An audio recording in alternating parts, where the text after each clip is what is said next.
Alors l'échelle se dit Soulam en hébreu, et cette vision de l'échelle intervient au moment capital de la vie de Jacob.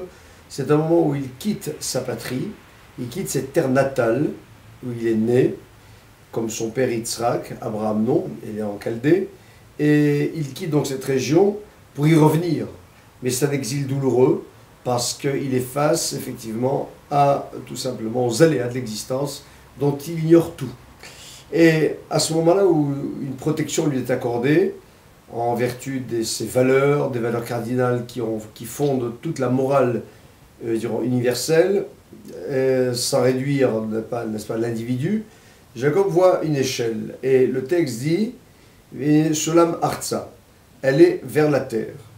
Et la terre est la cime de cette échelle tend vers les cieux. Et cette tension, ou cette protension de l'échelle vers les cieux est infinie. Donc, elle est posée en direction de la terre, mais n'est pas dans la terre.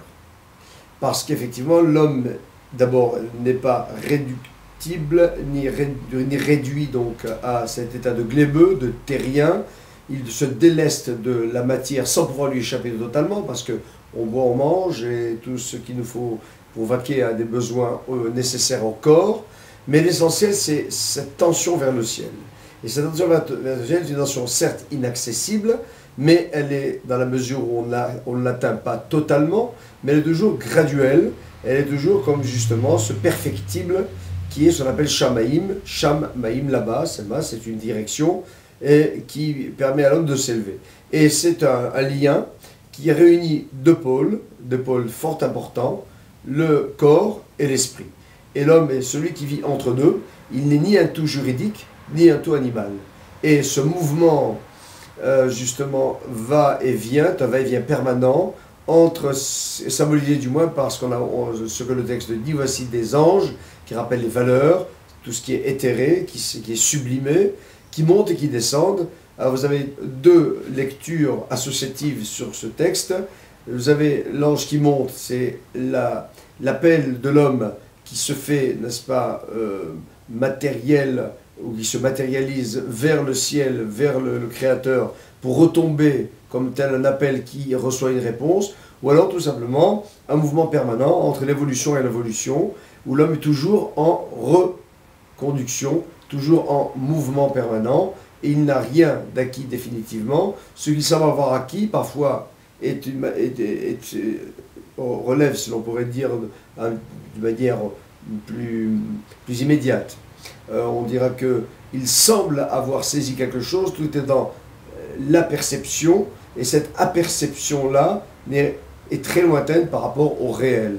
Et donc, il y a une chute, il y a une manière de revenir à une réalité, et cette chute-là lui sert de tremplin pour aller bien plus haut. Donc c'est un mouvement permanent, itératif, entre le mouvement qui s'élève, celui là qui tombe, c'est la vie de l'humain, c'est le mouvement permanent. Il n'y a pas un mouvement purement linéaire et qui est ascensionnel sans connaître de difficultés ou de méandres qui nous invitent à nous arrêter et à repenser le chemin pour le faire peut-être différemment. Il me semble que sur l'échelle de Jacob, dans les rêves, il y avait 12 barreaux. Alors, les échelons que rappelle l'apologue, effectivement, qui est donc périphérique au texte, hein, qui fait dire effectivement que ces 12 barreaux rappellent à la fois le temps, l'espace et la vie. Les 12 tribus que Jacob va avoir sont effectivement l'échelle humaine, indispensable pour cette tension vers le spirituel. C'est-à-dire, dès lors que l'on s'élève, on ne rentre pas dans une communauté où tout est subsumé, tout est réduit à un nous communautaire ou communitariste. Chaque barreau est une individualité, une singularité qui aide justement à une élévation bien plus supérieure, sans laquelle on ne peut rien. Autrement dit, il faut passer en direction de l'autre, il faut aller vers l'autre, cette altérité qui est incontournable pour s'élever. Deuxième, nous avons les 12 mois de l'année, puis on a les 12 heures théoriques du jour et 12 heures théoriques de la nuit. Donc on a ici le temps, l'espace, et ensuite dans l'espace, dans un polyèdre, vous avez effectivement les 12 côtés d'une face plane qui, ramenée à un cube, nous donne 12 côtés. Donc on a l'espace, on a le temps, et on a la vie. Et la vie symbolisée par les 12 tribus d'Israël, que Israël étant le deuxième nom que va avoir Jacob au moment de son retour, qui confirme le combat dont il sortira victorieux, mais c'est un titre, c'est une dimension qui n'est pas donnée définitivement.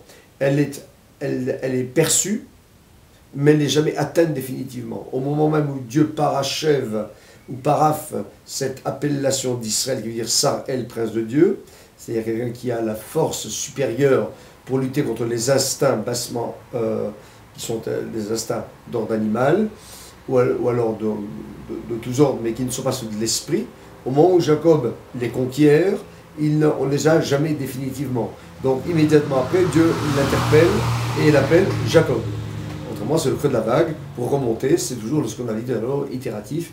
On monte, on descend, on monte, on descend. C'est je dirais un peu le panache et l'agrément de la vie de savoir que rien n'est acquis définitivement. Et c'est un combat qui n'est jamais le même dans la mesure où les modalités du combat changent en fonction des tropismes, tout ce qui est des facteurs extérieurs qui invitent à parler, à dire ou à recevoir les choses différemment. Alors cette échelle, autour de cette échelle à 12 barreaux, elle tient miraculeusement toute seule dans les airs. Alors elle n'est pas véritablement posée par terre, elle est en direction de la terre et vers le ciel, mais elle tient d'une manière bien droite dans l'air. Alors droite, pas tout à fait parce qu'elle est inclinée, et puis c'est intéressant de savoir que on nous donne 3 villes qu'elle recouvre, mais ça c'est un autre chapitre, et l'inclinaison avec le pôle qui est attractif et sur lequel également elle repose, sont les 2 tendances vers lesquelles l'homme peut aller. Il peut aller vers le ciel, donc une attraction sans laquelle l'homme ne pourrait pas être invité à s'élever, parce qu'il ne pourrait pas se délester de tout ce qui est matériel. De l'autre côté, il y a cette tension vers la matière, puisque à l'origine, il est également matière, et l'homme, au moment de sa conception, il y a, si vous voulez, ces 2 atouts qui se combinent harmonieusement, c'est-à-dire le fait qu'il soit conçu physiquement, donc biologiquement, tout ce qui est matériel, et qui va développer les sens, tout ce qui est appétitif et autres, mais il y a également l'esprit, c'est-à-dire une sorte d'intentionnalité qui précède la création du monde et qui est le sens de cette création. Alors c'est ce fameux conflit, ou ce fameux problème que l'on pose, pour certains c'est un conflit, pour d'autres absolument pas, à savoir entre ce qu'on appellerait le croisement, si l'on veut, où se rejoignent les 2 pôles fort importants et qui définissent. Y a-t-il un déterminisme à la base? Est-ce que l'homme est déterminé physiquement, physiologiquement, biologiquement, matériellement? Ou alors y a-t-il effectivement un déterminisme spirituel? Est-ce qu'il est esprit avant d'être corps? Mais dans le réel, il est corps avant d'être esprit. Et l'esprit, il pourra le conquérir par la suite, par le fait de ce mouvement qui va vers l'esprit, qui va vers l'élévation. Donc c'est effectivement ces 2 tensions qui s'affrontent, mais qui font l'intérêt de l'être. Bon, c'est la fameuse question, qu'est-ce qui précède, l'essence ou l'existence? C'est vrai que virtuellement, avant même qu'il ne vint au monde, l'homme était purement essence, mais si lorsqu'il vient au monde, il n'est qu'essence, donc tout est programmé. Il est quelqu'un qui est, dans la pensée sartrienne, évidemment, ce qu'on appelle le pauvre type, qui ne fait qu'exécuter que ce qu'on lui dicte là-haut, sans, du moins en étant tout à fait dépossédé de sa liberté, ou d'une liberté qu'il n'a pas ou qu'il aurait pu avoir.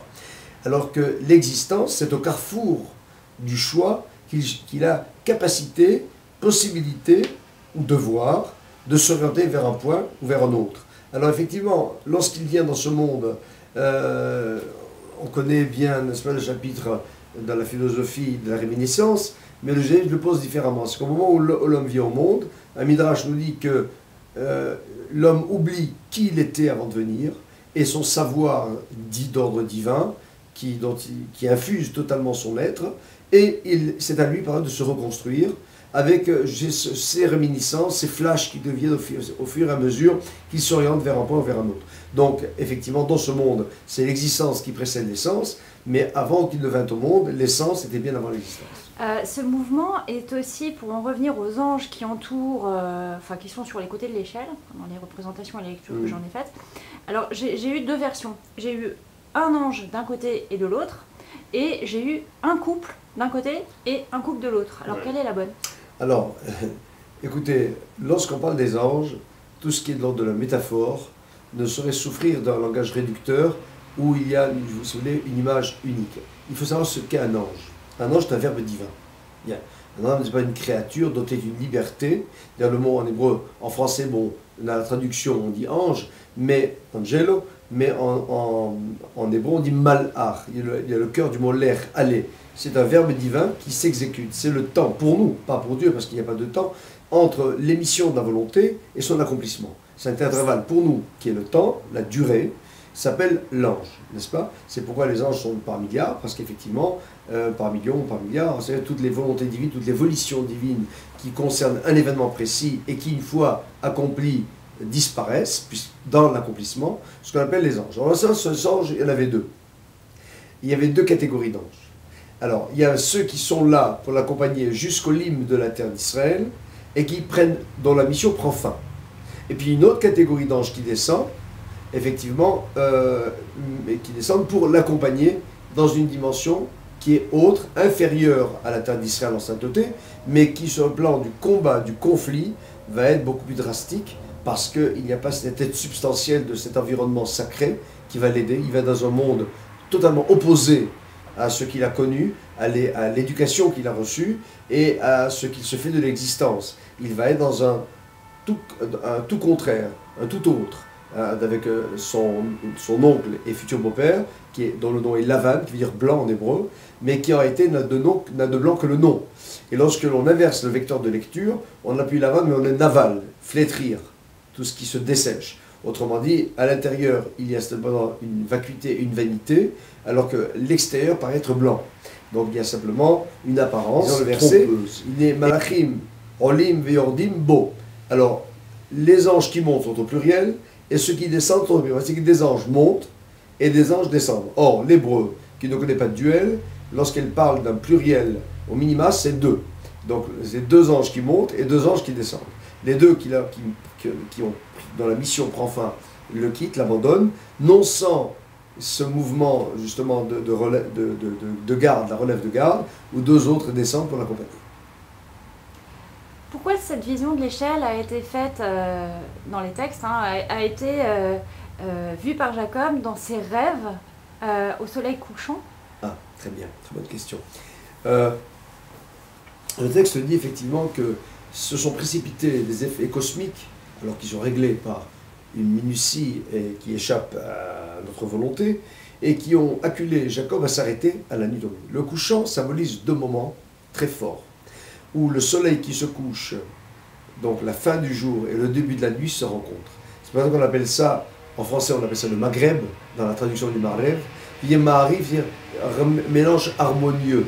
Il n'y a pas trop de jour, il n'y a pas trop de nuit, un soupçon du jour restant, une naissance de nuit à venir, qui se retrouve agréablement, harmonieusement, et qui est le moment, effectivement, nous savons par exemple, dans la psychanalyse, c'est le moment par exemple de l'angoisse des bébés, des nourrissons, qui sont lavés, qui sont nourris, ils vont aller au lit, mais il y a ce jour qui les quitte, mais pas tout à fait, pour susciter une sorte d'angoisse de quelque chose qui nous échappe, dont on ne connaît pas l'identité, et dont on saurait dire d'une manière précise ce dont elle relève. Et donc c'est un moment harmonieux, où se rencontrent deux choses, deux contraires, un qui prend la place de l'autre, puisque la nuit n'existe pas, c'est l'absence du jour, le jour s'en va, donc la nuit s'installe, tout simplement, et dans l'espoir du retour. Donc c'est ce mélange de manque et de tout qui se retrouve à un moment très précis, c'est très exactement le chapitre du choix. Lorsque l'homme a quelques réminiscences de ce qui peut l'aider à prendre une décision, mais une présence d'un, ce qu'il appellera lui, un sort de réel qui le convoquera pour opter pour l'immédiat, dirons-nous, et sacrifier sur l'autel de l'immédiateté tous les plus beaux projets qu'il pourrait avoir. Ce sont ces deux instants qui indiquent véritablement le choix. Pas trop de jours, pas trop de constats d'évidence, pas trop de nuit, pas trop de doutes, qui installent la foi, n'est-ce pas? Et donc, à ce moment-là, le choix se fait.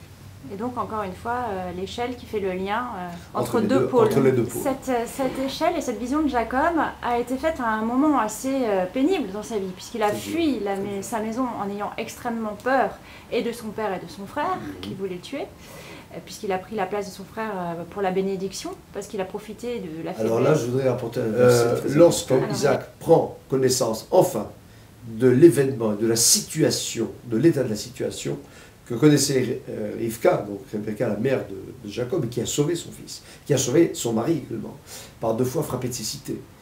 On dit que les yeux de Jacob, de Isaac, étaient lourds, non pas de vieillesse, mais de cécité. Parce que quelque part, il ne voulait pas exhéréder Ésaü, son fils aîné, au bénéfice de Jacob. Il avait toujours un espoir de le ramener.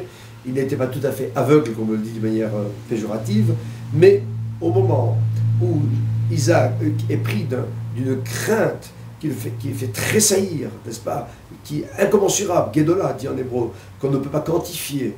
Voilà que Isaac dit d'une manière libre, sans pression aucune de Jacob, qu'il soit béni.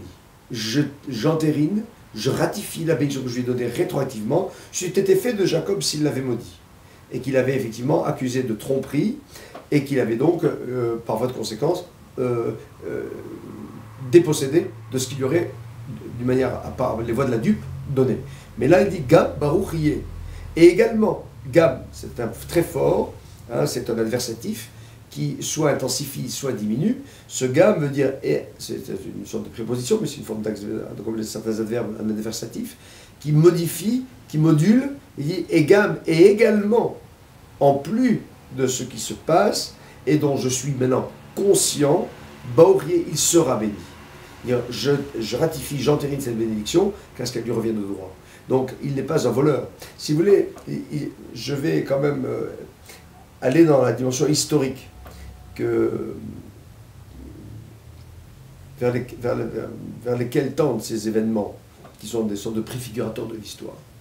C'est un moment où Israël, le peuple, la nation, se retrouve sur sa terre, et en retour vers un capital qui lui revient de droit, mais dont on va la déposséder, par notamment la théorie de la substitution.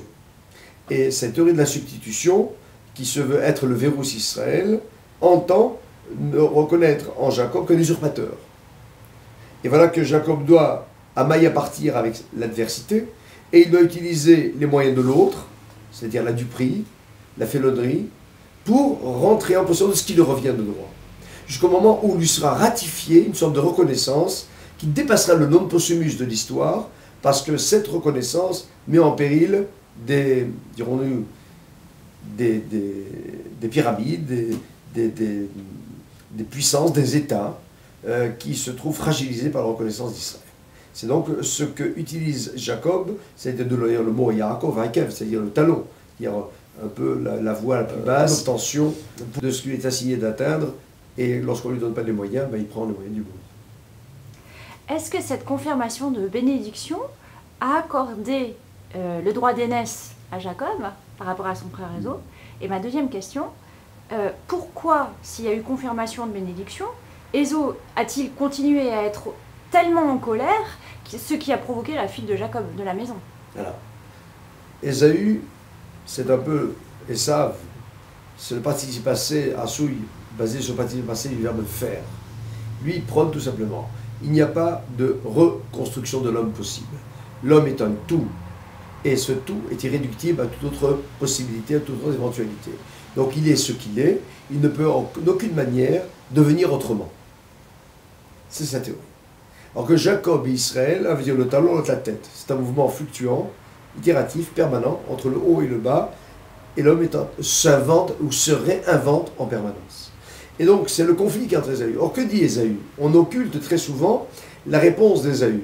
Lorsque Esav est convoqué par son frère, et que l'événement qui devait de vivre aucune plaque importante, tournante dans la vie des deux d'ailleurs, il dit Vela Mazé Libérora, en quoi le droit d'aînesse, le droit de primogéniture, m'est d'un intérêt à moi, pour ce que je représente et pour ce que la vie représente pour moi. Il n'est anochi, le jeu, ce qui transcende l'humain et qui n'existe pas selon lui, Oler Lamout va périr. Pour lui, l'homme périt comme l'animal. Jacob parle de mort, alors que Ésaü parle d'un homme qui périt, c'est-à-dire un homme qui ne laisse rien, qui est déjà en voie de destruction, en voie de disparition, individuellement. Donc le droit de primogéniture qui donnait justement une sorte de vocation sacerdotale, pour lui, il n'en a que faire. Il la méprise. Le texte dit « Veïbez Esav et Abechora ». Ésaü a méprisé la Bechora. C'est-à-dire que ce n'est pas un droit d'aînesse qui vous donne une double part sur le plan matériel. Jacob n'a que faire du plan matériel. On ne voit jamais Cupide. Alors qu'Ésaü, effectivement, est celui qui possède. D'ailleurs, dans la rencontre au retour, Ésaü dira « j'ai énormément », ce qui tente à dire ou à laisser croire qu'il aimerait en avoir plus, parce que c'est toujours relatif. Jacob dit « j'ai tout ». Dans ce que j'ai tout. Donc je ne cherche pas ailleurs, sinon dans ce que j'ai, et qui pour moi n'est pas une sorte de pessimisme, j'allais dire je me suffis, je me contente que j'ai, non, non, je me réjouis de ce que j'ai. Car ce que j'ai, j'aurais pu ne pas l'avoir, et je suis heureux de ce que j'ai, c'est avec ça que je bâtis mon bonheur, non pas matériellement, mais d'une manière où ce suffisant avec ce qu'il a, et dont il ne se préoccupe pas, sans quoi c'est une altération dans le mouvement, n'est-ce pas, évolutif, ascensionnel, voilà que Jacob dit « j'ai tout ». Donc on voit les deux personnages sont présentés avec des notes assez importantes et bien mettre en exergue, s'y arrêter et ne pas les lire avec cette hâte qu'on a très souvent lorsque l'on apporte des versets qui paraissent justement de second ordre. Il n'y a pas de second ordre. Tout un verset a son importance. À quel moment Alors, il le revoit au moment où il y a un entre-deux. Et c'est véritablement une actualisation de cet événement que nous vivons aujourd'hui. C'est pour ça que je parle de préfiguration de l'histoire. Les 11 enfants sont nés. Benjamin est dans le ventre de sa mère, Binyamin, et il naît dans ce qui est la poudrière du monde aujourd'hui, c'est-à-dire Bethléem. Cet endroit-là, effectivement, sur la route, c'est-à-dire sur le moment où Israël est en train de rentrer. Et il y a une problématique qui s'articule autour de l'identité de l'enfant. Comment allons-nous l'appeler? Le fils du malheur ou le fils de la droite? Donc, tous les deux sont visionnaires, Rachel d'une manière et Jacob de l'autre. On sait que cet accouchement de la maison d'Israël, donc de Jacob, qui s'appelle Israël déjà après le conflit avec l'ange, avec l'esprit de la nation, sans être hegelien, se fait au moment où effectivement le deuxième enfant, la maison, l'édifice d'Israël prend fin. C'est-à-dire le retour. Et sur cet endroit-là du retour se posent tous les problèmes. Et c'est à cet endroit, entre ce moment de l'accouchement du 12e enfant et l'accouchement, que la rencontre entre Ésaü et Esav, donc Esav et Yaakov, Jacob et Ésaü se fait. Et donc il me semble que les retrouvailles se passent très bien. Et il se passe très bien, et si on lit des versets, il se passe trop bien. Parce que ce trop bien, c'est ce qui fait lire d'une manière beaucoup plus objective, et si vous permettrez de conclure avec ça, la dialectique, qui est une sorte, si vous voulez, d'argumentation, qui va permettre à Ésaü de changer de fusil d'épaule. S'apercevant que il a beaucoup fait rire, ça ne sert à rien, par les armes, on ne peut atteindre Jacob, il essaie une autre voie. Celle justement, non pas de l'échange, mais de l'assimilation, du fusionnement. Et lui dit, je vais te côtoyer, je vais te donner des hommes, nous allons marcher ensemble. Mais comment, Jacob dit-il à Ésaü, pourrons-nous partager notre route, parce que la scansion n'est pas la même. La cadence qui est nôtre est tout à fait différente. Tu as ta cadence, j'ai la mienne. Et ta cadence ne pourra que rendre haletant et faire périr, d'ailleurs c'est explicite dans le texte, n'est-ce pas, le jeune enfant. Pour lui, la pédagogie, le fait de prendre l'enfant par la main, traduction exacte de pédagogie, de le faire traverser les étapes, non pas uniquement par le savoir, mais par l'expérimentation, par l'application, le fait de descendre dans le reste, dans la chose, la connaissance, est primordial. Ce n'est pas du tout un problème de priorité pour Ésaü, et donc il y a un conflit justement à ce niveau-là, au niveau du langage, et c'est pourquoi Jacob décline l'invitation. C'est-à-dire, je m'attarde nécessairement sur ce terme, n'est-ce pas? J'affecte sur le terme effectivement de cette préfiguration de l'histoire. Jacob invite ses descendants à faire en sorte que rencontrer l'autre, ne pas renvoyer l'autre, c'est une notion fondamentale dans le peuple d'Israël. L'échelle de Jacob, enfin moi je m'en sers tous les jours, pour un message pour que nos contemporains utilisent cette belle symbolique dans la vie de tous les jours. N'ayez pas peur de gravir les échelons.